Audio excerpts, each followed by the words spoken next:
Go ahead and get started. I'm going to introduce briefly, we have Mr. Fenoy,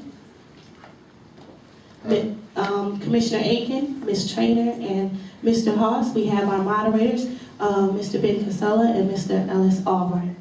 So without further ado, we're going to go ahead and get started.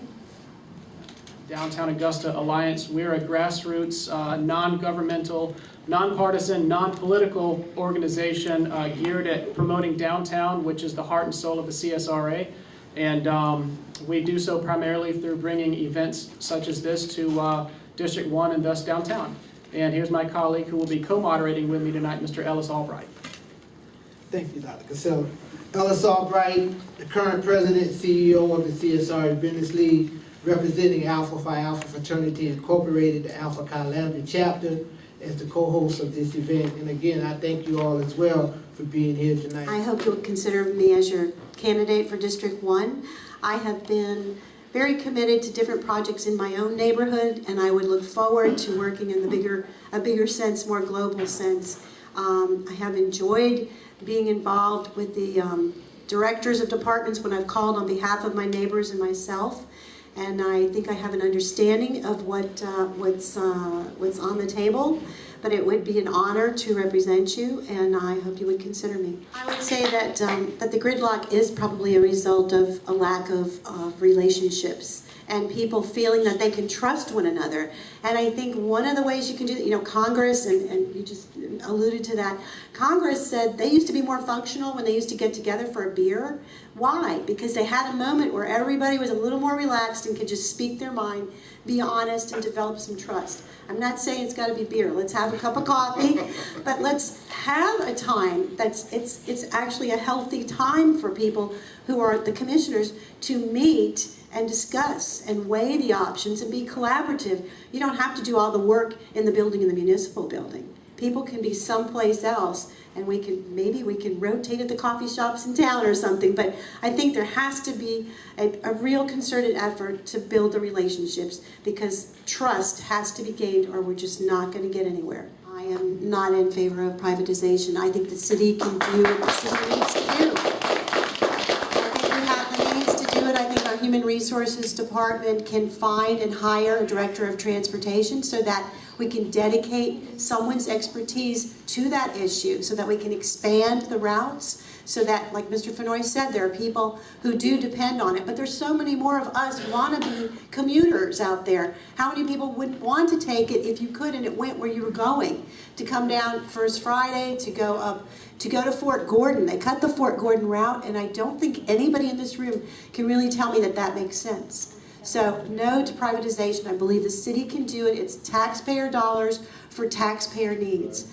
We're not a for-profit entity. There's a couple of things that work together that I think the authorities have told us that work together.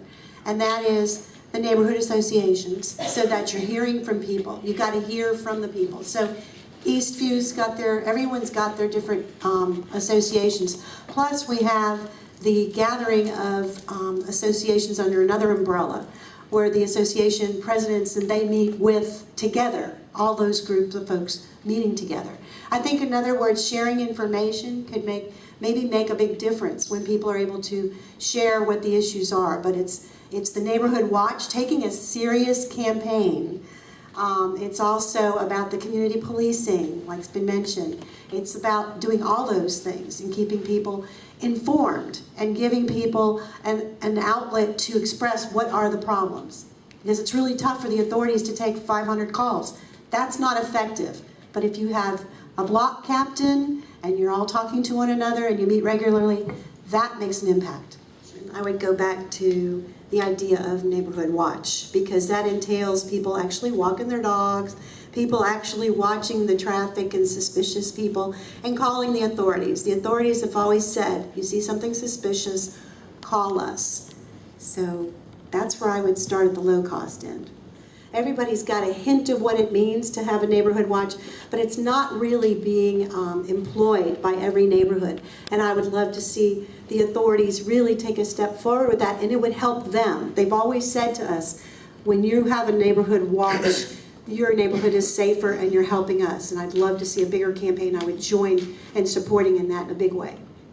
In terms of the mothballing, I think, yes, we absolutely have to enforce the laws.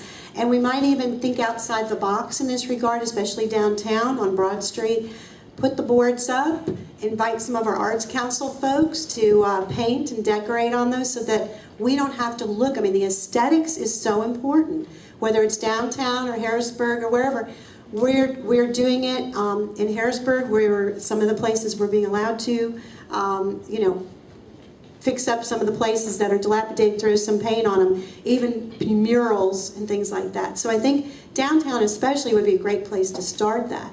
But board them up, send them a bill, and allow some of the arts folks to make something beautiful.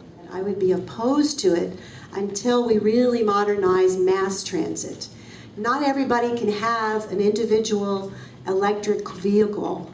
That's really not feasible for so many people. We need to be concentrating on getting people to the jobs that exist here now. If you want to consider who the residents are in District 1 and what their greatest need is, and that is to stabilize their own personal pocketbooks, they need to get to jobs, and nobody has the money to be able to, unless we're talking, let's dream, and someone's going to give us all a big rebate to spend $9,000 on a nice new LSV. I'm all for him, and I love Phil. But first we've got to have mass transit before we can invite this kind of I would consider mass transit the appetizer, and maybe the LSV could be the entree later on. As far as small business, the folks I've spoken to have said they want more foot traffic down here. So one of the big things that we can do is take transit seriously. It really does make a difference. They say there are many businesses that will not locate in downtown Augusta because there's not enough foot traffic. And modernizing our transit would be one huge step in the right direction to bringing more customers. I know in the Harrisburg neighborhood since way back, at least in 2008, 2009, when I was serving as president in the association, it certainly is a problem. It's a problem because it invites crime, dilapidated houses invite prostitution. We've had people on Moore Avenue that were hiding guns under a house, a neighbor's house, and people coming to me and saying, "What should we do?" Of course it's a problem, and the city tells us we only have so much money. I would love to see us devise a method similar to how you and I pay for our cars and our homes. We pay a monthly payment. We have 188 houses are going to be coming down. That's wonderful. I'm thrilled.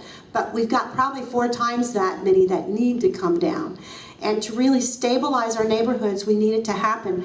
Let's set up where we have a salvage yard and a demo company that have been bid out fairly, and pay them monthly. But please, let's take down the dilapidated houses. What can you do to help foster better relations with the small business people of downtown?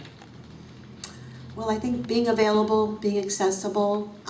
There are more than one organization. There's more than one organization, it seems like, functioning downtown, and I think that would be the job of the commissioner, to bring people together, perhaps by sponsoring workshops that would bring information to the downtown folks. If there are grants available, we should be talking to our administrator. I think our administrator and the directors of departments should be looking for that in all aspects of local government, but especially working with the groups that are available, like this group here tonight. So being more accessible, regular meetings. I think that in terms of some of the grants for growth in terms of housing, we've done a real good job, but and I remember the facade grants, and probably we need to bring that back in terms of pro-growth. I think for the downtown area, that was, I would assess us as being progressive in that regard. But I think in terms of our transit, you'll notice that many of the people that are moving to Augusta now, they're coming for jobs at the medical college or research related in cancer and all. These are folks that have had, and they've had modern transit experiences from places that they've come from, and so we have not yet really managed to become current in that regard. So I would say there's room for improvement. I would really like to work and be the commissioner, because I feel like over the years, the 20 years I've lived in my Harrisburg neighborhood, I've been real active. I've tried to help bring the community together. Some of the items that we've done together have been the community garden, our Harrisburg Bee Cooperative. which has allowed me to help put some folks to work, helping them and understanding not just about nature, but about the worth of working a little bit, making a dollar. As I like to call it, the listening tour I've been conducting throughout my campaign, I hear so much from people about how they want to bring the community together. So I feel that some of the things I've done in my community will help me in that aspect of working on the commission. I'm a housewife, a homemaker, but also a physical therapist by trade. My work in the hospital realm and in my community, I think, has helped me to be able to work in a cooperative and collaborative with others. And so I look forward to being able to have that chance.